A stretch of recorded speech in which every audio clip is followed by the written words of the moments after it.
वज्राघात में 3 मृत 2 गुरुतर।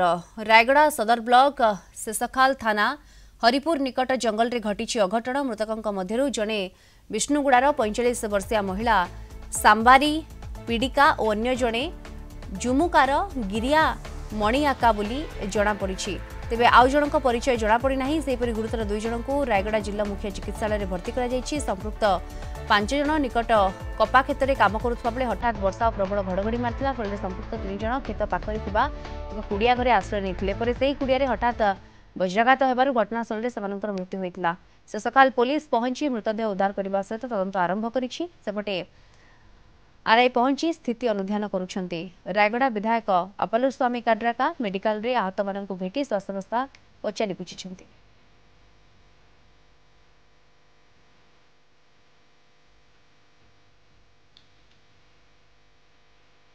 सकाळे काम करने आसिले सर। सकाळे पाग भल थिला, खरा पाग थिला।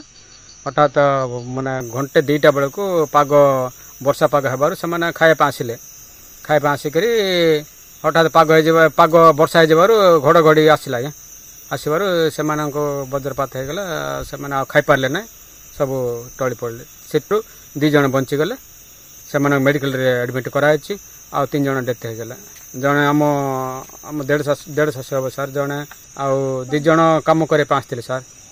जुमकार जड़े माणधरार जड़े सब से कपा गचर से घास टे बाछुले।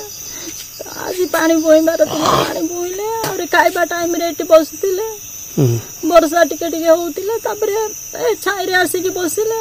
बिजुड़ी गड़गड़ी मारिबार 3 जन जाक डेथ हो गले। 2 जन दूर रे टिके 2 जन आहत हो गले। जो कपा बाड़ चाष जाइथिले सेठी गड़गड़ी पड़ला। सेठी मृत्युवरण करछंती एवं 2 जन आहत होइछंती।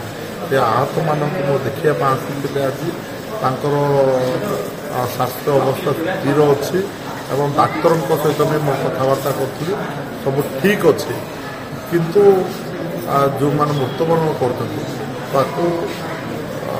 जहाँ सरकार सहायता अच्छे एवं जोटा कि प्राकृतिक विपर्यय जहाँ सरकार तार क्षतिपूरण दौरान ताहा जदि संपूर्ण परिवार टिके आसक्त होता।